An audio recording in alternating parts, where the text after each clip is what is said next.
जय हिंद दोस्तों, आपका स्वागत है आपके अपने YouTube channel Devendra study IQ पर। साथियों, आशा करता हूँ आप सब अच्छे होंगे और अपनी तैयारी को बहुत अच्छे से कर रहे होंगे। साथियों, हम आपकी तैयारी को और बेहतर करने के लिए लेकर आ गए हैं SSC Delhi police constable 2023 exam के लिए एक बहुत ही शानदार शानदार प्रैक्टिस सेट, जिसमें आपके सामान्य ज्ञान और करंट अफेयर साथ में इंक्लूड रहने वाला है।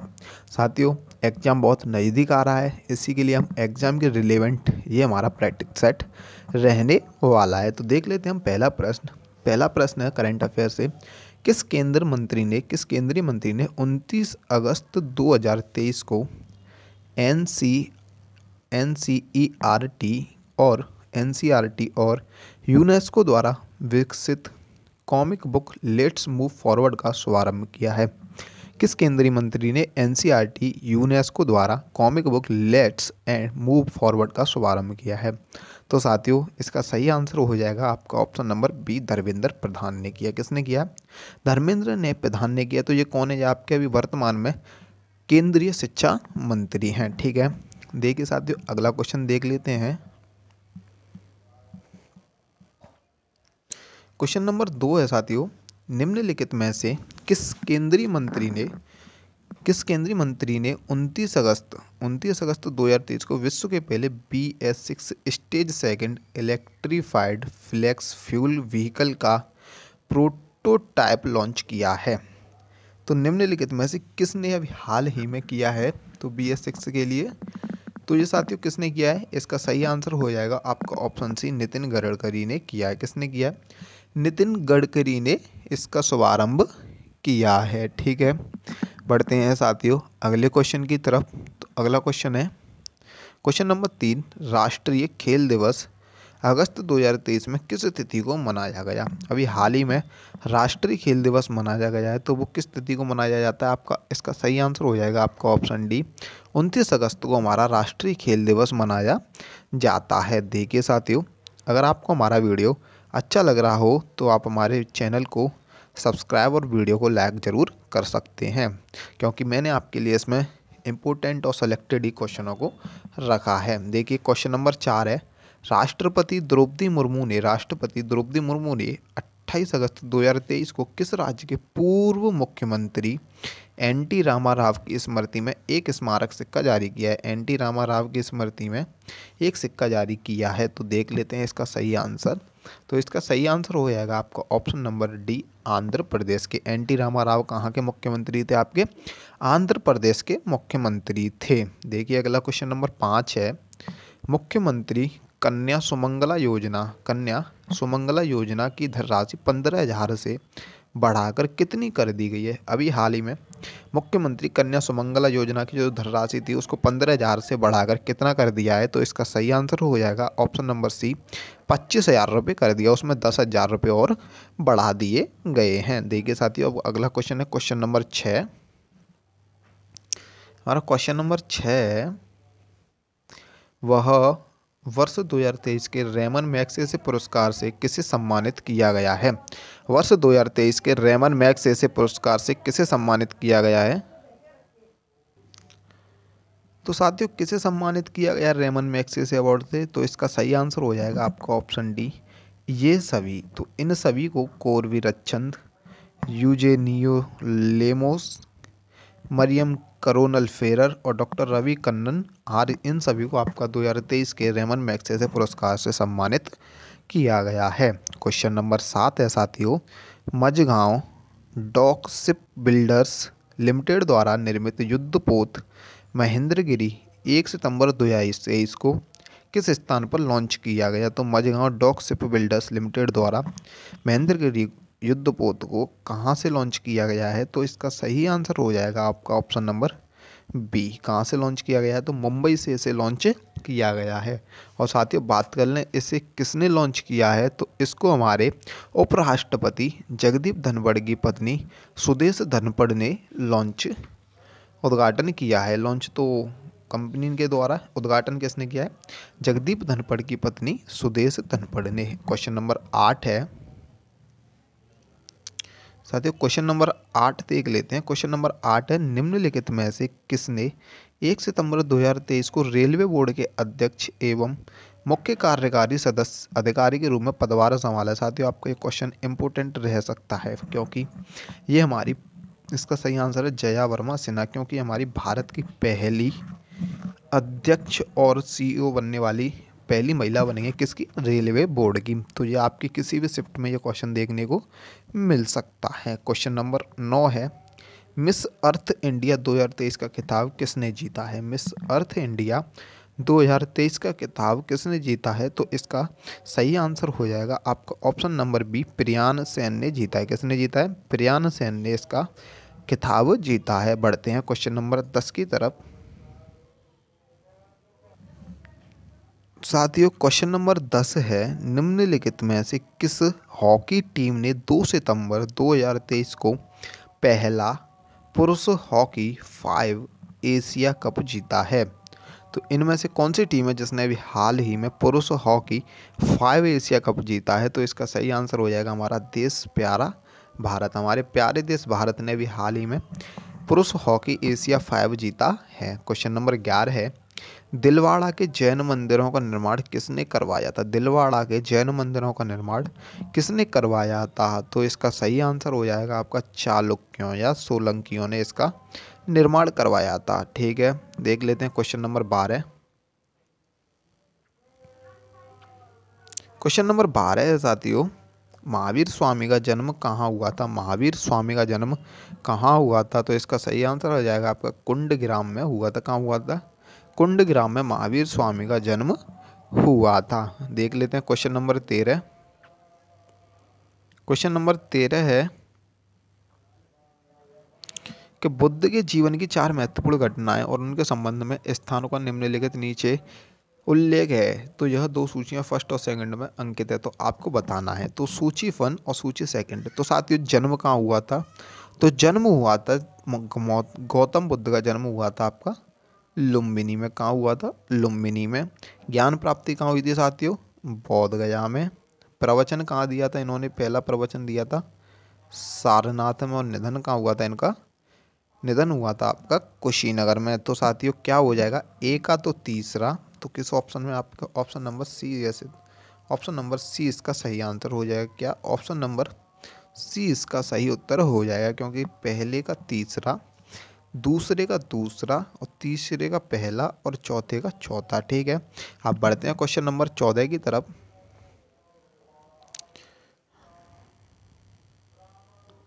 क्वेश्चन नंबर 14 है साथियों कि हेलियोडोरस का बेस नगर अभिलेख संदर्भित है। हेलियोडोरस का बेस नगर अभिलेख संदर्भित है, तो इसका सही आंसर हो जाएगा किससे संदर्भित है, केवल वासुदेव से। किससे संबंधित है, केवल वासुदेव से है। क्वेश्चन नंबर 15, राष्ट्रकूट कालीन स्थापत्य कला के नमूने मिलते हैं। राष्ट्रकूट स्थापत्य कला के नमूने कहाँ से मिलते हैं, तो कहाँ से मिलते हैं, इसका सही आंसर हो जाएगा आपका ऑप्शन नंबर सी, ए और बी दोनों से मिलते हैं। एलोरा और एलिफेंटा से इन दोनों के स्थापत्य कला के हमें नमूने प्राप्त होते हैं। क्वेश्चन नंबर 16 है, क्वेश्चन नंबर 16 है साथियों, चोल काल में नौसेना का सर्वाधिक विकास किसके समय हुआ था। जो कि चोल शासक थे, जैसे भी चोल शासक हैं, और चोल शासकों में जिसने नौसेना का सर्वाधिक विकास किया तो कौन सा राजा था, तो इसका सही आंसर हो जाएगा आपका ऑप्शन सी, राजेंद्र प्रथम। राजेंद्र प्रथम के समय सर्वाधिक विकास हुआ था किसका, नौसेना का। क्वेश्चन नंबर 17 है साथियों, प्रसिद्ध कालविद फर्ग्यूसन ने किसके बारे में कहा है कि उस काल के कलाकारों ने दैत्यों की तरह कल्पना की और जौहरियों की तरह पूरा किया। तो जौहरियों की तरह पूरा किया, तो इसका सही आंसर क्या हो जाएगा, तो इसका सही आंसर हो जाएगा आपका ऑप्शन बी, चोल स्थापत्य कला। तो चोल स्थापत्य कला के बारे में फर्ग्यूसन ने कहा है, क्या कहा है कि उस काल के कलाकारों ने दैत्यों की तरह कल्पना की और जौहरियों की तरह उसे पूरा किया। बढ़ते हैं क्वेश्चन नंबर 18 की तरफ। क्वेश्चन नंबर 18 है साथियों, गंगैकोंड चोलपुरम के शिव मंदिर का निर्माण किसके समय में हुआ था? तो इसका सही आंसर हो जाएगा आपका ऑप्शन नंबर बी, राजेंद्र प्रथम के समय गंगैकोंड चोलपुरम के शिव मंदिर का निर्माण हुआ था। क्वेश्चन नंबर 19 है साथियों, बारडोली सत्याग्रह 1828 का नेतृत्व किसने किया था? तो किसने किया था? तो इसका सही आंसर हो जाएगा आपका ऑप्शन नंबर सी, सरदार वल्लभ भाई पटेल ने बारडोली सत्याग्रह 1928 का नेतृत्व किया था। देख लेते हैं क्वेश्चन नंबर 20। क्वेश्चन नंबर 20 है साथियों, संसद का अधिवेशन बुलाने का कार्य, जो कि संसद का अधिवेशन कौन बुलाता है? तो इसका सही आंसर हो जाएगा ऑप्शन नंबर डी, राष्ट्रपति संसद का अधिवेशन आर्टिकल 108 के तहत बुलाता है। कौन बुलाता है? 108 के तहत राष्ट्रपति इसको बुलाता है। और क्वेश्चन नंबर 21 है, लोकसभा में किसी विधेयक को धन विधेयक के रूप में कौन प्रमाणित करता है? तो लोकसभा में किसी विधेयक को धन विधेयक के रूप में कौन प्रमाणित करता है? तो इसका सही आंसर हो जाएगा आपको ऑप्शन नंबर डी, लोकसभा अध्यक्ष इसको प्रमाणित करता है। साथियों बात करें हम क्वेश्चन नंबर 20 में, तो राष्ट्रपति तो संसद को बुलाता है, लेकिन उसकी अध्यक्षता कौन करता है? लोकसभा अध्यक्ष उसकी अध्यक्षता करता है। ये आर्टिकल 118 के तहत, किसके तहत? 118 के तहत संयुक्त अधिवेशन की अध्यक्षता लोकसभा अध्यक्ष करता है। साथियों क्वेश्चन नंबर 22 की तरफ चलते हैं। तो क्वेश्चन नंबर 22 है, भारत सरकार का प्रथम विधि अधिकारी कौन होता है? भारत सरकार का प्रथम विधि अधिकारी कौन होता है? तो इसका सही आंसर हो जाएगा आपका ऑप्शन नंबर बी, भारत का महान्यायवादी, जो कि भारत का प्रथम विधि अधिकारी होता है। क्वेश्चन नंबर 23 है साथियों, अखिल भारतीय सेवाओं में सम्मिलित नहीं है। तो अखिल भारतीय सेवाओं में कौन सम्मिलित नहीं है? तो देख लेते हैं इसका सही आंसर क्या हो जाएगा आपका ऑप्शन नंबर सी, भारतीय विदेश सेवा, जो कि अखिल भारतीय सेवाओं में सम्मिलित नहीं है। अगला क्वेश्चन है क्वेश्चन नंबर 24। क्वेश्चन नंबर 24 है, मुद्रास्फीति से लाभान्वित होता है। तो मुद्रास्फीति से कौन लाभान्वित होता है? तो इसका सही आंसर हो जाएगा आपका ऑप्शन नंबर सी, रीढ़ी, जो कि मुद्रास्फीति से लाभान्वित होता है। बढ़ते हैं अगले क्वेश्चन की तरफ। क्वेश्चन नंबर 25 है साथियों,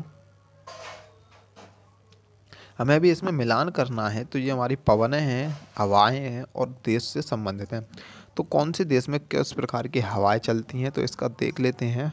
तो इसका सही आंसर क्या हो जाएगा? देखिए साथियों, चिनूक नामक जो चिनूक हवाएं वो कहाँ चलती हैं? आपकी संयुक्त राज्य अमेरिका में। और आपकी सिरोको कहाँ चलती हैं? आपकी इटली में चलती हैं।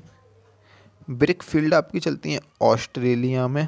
और आपकी मिस्ट्रल चलती हैं फ्रांस में। तो इसका सही आंसर क्या हो जाएगा? तो इस हिसाब से इसका सही आंसर आपका option number A is the correct answer रहने वाला है। देख लेते हैं साथियों क्वेश्चन नंबर 26। क्वेश्चन नंबर 26 है, क्वेश्चन नंबर 26 भी साथियों हमारा सुमेलित करना है। क्वेश्चन नंबर 26 में क्या है कि चक्रवात है और चक्रवात का संबंध हमें देश से करना है। तो साथियों देख लेते हैं इसका सही आंसर क्या हो जाएगा। तो इसका सही आंसर हो जाएगा आपका, कर लेते हैं मिलान कर लेते हैं, तो विली। तो साथियों हमारे जो विली वो कहाँ के चक्रवात हैं? आपके ऑस्ट्रेलिया के।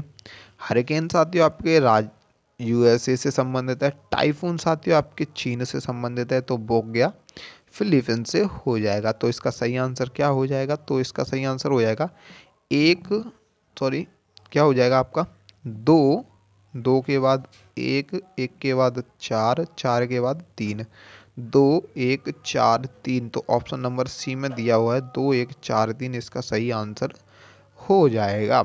बढ़ते हैं अगले क्वेश्चन की तरफ। क्वेश्चन नंबर 27 है साथियों,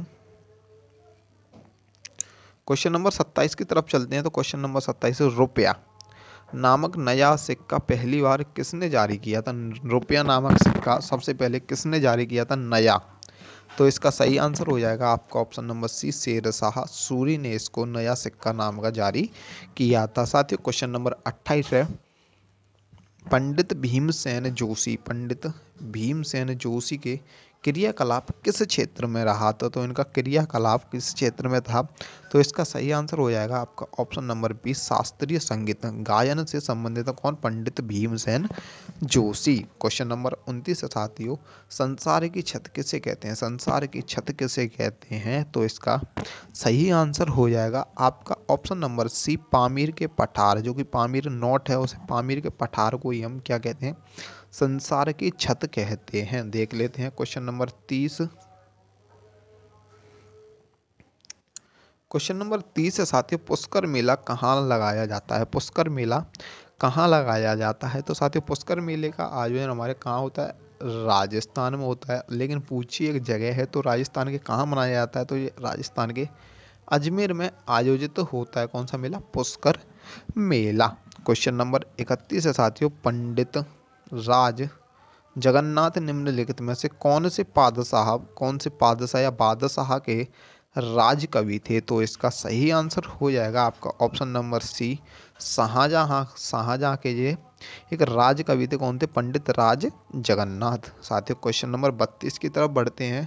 तो क्वेश्चन नंबर 32 है साथियों, क्वेश्चन नंबर 32 है कि भारत में ज्वालामुखी विस्फोटों से निम्नलिखित में से क्या बना है? तो भारत में ज्वालामुखी विस्फोटों से क्या बना हुआ है? तो इसका सही आंसर हो जाएगा आपका ऑप्शन नंबर बी, जो दक्षिणी का पठार है, जो भारत का दक्षिणी पठार है, जो कि ज्वालामुखी से ही निर्मित है। क्वेश्चन नंबर 33 है साथियों, अंटार्कटिका में निम्नलिखित में से कौन सा एकमात्र ज्वालामुखी शिखर है? तो अंटार्कटिका का एकमात्र ज्वालामुखी शिखर क्या हो जाएगा आपका? माउंट सरेबस। माउंट सरेबस जो कि अंटार्कटिका का एक ज्वालामुखी शिखर है। क्वेश्चन नंबर साथियों 34 है, एंजाइम ठीक प्रकार से कार्य करें इसके लिए कौन से यौगिक आवश्यक होते हैं? तो एंजाइम ठीक से प्रकार करे तो इसके लिए आवश्यक तत्व है हमारे विटामिन्स। विटामिन्स हमें आवश्यक तत्व है एंजाइम के ठीक प्रकार से कार्य करने के लिए। क्वेश्चन नंबर 35 है साथियों, अब देख लेते हैं क्वेश्चन नंबर 35।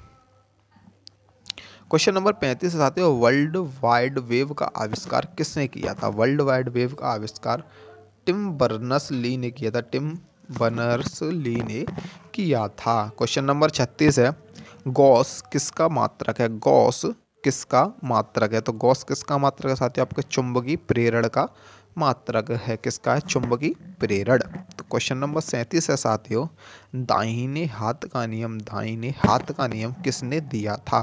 तो दाहिने हाथ का नियम किसने दिया था? तो इसका सही आंसर हो जाएगा आपका ऑप्शन नंबर सी, फ्लेमिंग ने दाहिने हाथ का नियम दिया था। क्वेश्चन नंबर 38 है साथियों, क्वेश्चन नंबर 38 है, यदि पृथ्वी का गुरुत्वाकर्षण बल अचानक लुप्त हो जाता है तो निम्नलिखित में से कौन सा परिणाम सही होगा? तो साथियों अगर हमारी पृथ्वी का जो गुरुत्वाकर्षण बल है वो अगर अचानक गायब हो जाए तो हमारे क्या इसका परिणाम रहेगा? तो इसका सही आंसर बताएं तो इसका परिणाम रहेगा ऑप्शन नंबर ए, वस्तु का भार शून्य हो जाएगा लेकिन द्रव्यमान वही रहेगा। हमें वस्तु के बाहर का पता नहीं चलेगा लेकिन उसका जो द्रव्यमान है वो जितने केजी या एमजी की जितने की है, क्विंटल में किसमें में, तो उसका द्रव्यमान तो वही रहेगा लेकिन भार शून्य हो जाएगा। क्वेश्चन नंबर 39 है, क्वेश्चन नंबर 39 है साथियों, साबुन के बुलबुले के अंदर का दाब कैसा होता है? साबुन के बुलबुले के अंदर का जो दाब है वो कैसा होता है? तो इसका सही आंसर हो जाएगा आपका ऑप्शन नंबर ए, वायुमंडलीय दाब से अधिक होता है। तो वायुमंडलीय दाब से अधिक होता है। क्वेश्चन नंबर 40 है, जब पानी में नमक मिलाया जाता है तो कौन सा परिवर्तन होता है? जब पानी में नमक मिलाया जाता है तो साथियों इसमें क्वथनांक तो बढ़ता है, इसका क्वथनांक क्या होता है? बढ़ जाता है, और जमाव बिंदु घटता है। क्वथनांक बढ़ता है और जमाव बिंदु होता है वो इसका घट जाता है। क्वेश्चन नंबर 41 है साथियों, क्वेश्चन नंबर 41 है, प्रकाश की गति किसके बीच से जाते हुए न्यूनतम होगी? क्योंकि प्रकाश की गति सबसे न्यूनतम कहाँ होती है? तो इसका सही आंसर हो जाएगा आपका ऑप्शन नंबर एक, कांच से होकर के प्रकाश की गति न्यूनतम होगी। क्वेश्चन नंबर 42 है साथियों, इसको मैं थोड़ा सा छोटा कर लेता हूँ, ठीक है? अब ठीक है। क्वेश्चन नंबर 42 है, कथन है हमारा, कथन पहला दिया हुआ है, तड़ित चालकों को बनाने में लोहे की छड़ों की अपेक्षा तांबे की छड़ों को वरीयता दी जाती है। ये तो कथन हो गया पहला। अगर इसका कारण और बोल रहा है कि लोहे की तुलना में तांबा विद्युत का अच्छा सुचालक है और वायुमंडलीय परिस्थितियों में सरलता से ऑक्सीकृत नहीं होता है। तो अब हमें इनके कथन और कारण पर विचार करना है और हमें इसका सही आंसर बताना है। तो साथियों, तड़ित चालकों में जो बनाने के लोहे की छड़ों की अपेक्षा तांबे की छड़ों को वरीयता दी जाती है, तो इसके कारण भी वो भी बताया जाए, क्योंकि लोहे की तुलना में तांबा बहुत अच्छा सुचालक है और वायुमंडलीय परिस्थितियों में सरलता से ऑक्सीकृत नहीं होता है, जबकि हमारा लोहा क्या होता है, इसमें बहुत ही जल्दी जंग लग जाती है। तो इसका सही आंसर क्या हो जाएगा, तो आपका ऑप्शन नंबर ए इसका सही आंसर हो जाएगा।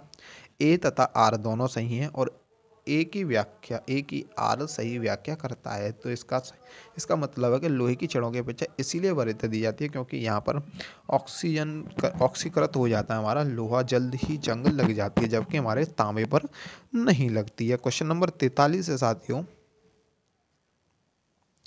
क्वेश्चन नंबर 43 रेडियोधर्मी पदार्थ उत्सर्जित करता है। जो रेडियोधर्मी पदार्थ हैं वो क्या उत्सर्जित करता है, आपका ऑप्शन ए अल्फा कण, बीटा कण, गामा कण। तो साथियों, इसका सही आंसर हो जाएगा आपका ऑप्शन डी, इन सभी को ये हमारे रेडियोधर्मी पदार्थ उत्सर्जित करता है। क्वेश्चन नंबर 44 है, नाभिक से निकलने वाले विकिरणों में किसकी वेधन क्षमता सर्वाधिक होती है। तो नाभिक से निकलने वाले विकिरणों में सबसे अधिक वेधन क्षमता किसकी होती है, तो इसका सही आंसर हो जाएगा आपको ऑप्शन नंबर सी, गामा किरणों की। किसकी होती है, गामा किरणों की सर्वाधिक भेदन क्षमता होती है। बढ़ते हैं अगले क्वेश्चन की तरफ। क्वेश्चन नंबर 45 है साथियों, क्वेश्चन नंबर 45 है, निम्नलिखित में से कौन सा एक जल शोधन के लिए उपयुक्त है। तो इनमें से कौन सा होता है जो जल शोधन के लिए उपयुक्त है, तो इसका सही आंसर हो जाएगा आपका जियोलाइट, जो कि एक जल शोधन के लिए उपयुक्त है।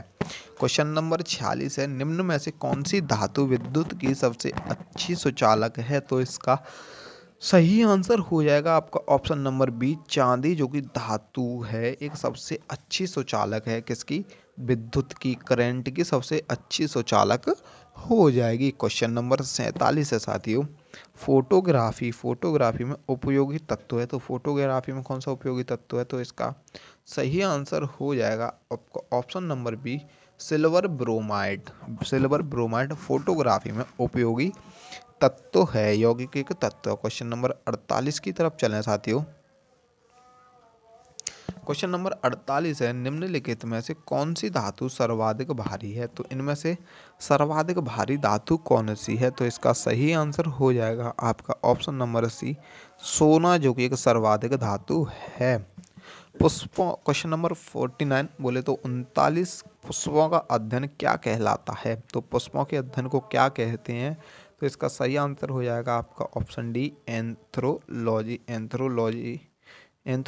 कहते हैं। क्वेश्चन नंबर 50 है साथियों, और ये इस प्रैक्टिस सेट का अंतिम प्रश्न है कि मानव शरीर में रक्तचाप नियंत्रित होता है। मानव शरीर में रक्तचाप नियंत्रित होता है, तो इसका सही आंसर हो जाएगा आपका ऑप्शन सी, थाइमस से होता है। किससे होता है, थाइमस से हमारा रक्तचाप नियंत्रित होता है। तो साथियों, हमारा ये वीडियो यहीं पर समाप्त होता है। अगर आपको वीडियो अच्छा लगा हो तो वीडियो को लाइक करना, चैनल को सब्सक्राइब करना और बेल आइकन को प्रेस करना, और हमें कमेंट करके बताएं आपके इस प्रैक्टिस सेट में कितने क्वेश्चन सही हुए और आपको वीडियो कैसा लगा, इसका भी हमें कमेंट में जवाब देना। तो जब तक के लिए साथियों, मिलते हैं एक और नई वीडियो में नए टॉपिक के साथ। मिलते हैं, बाय बाय, धन्यवाद, जिंदाबाद।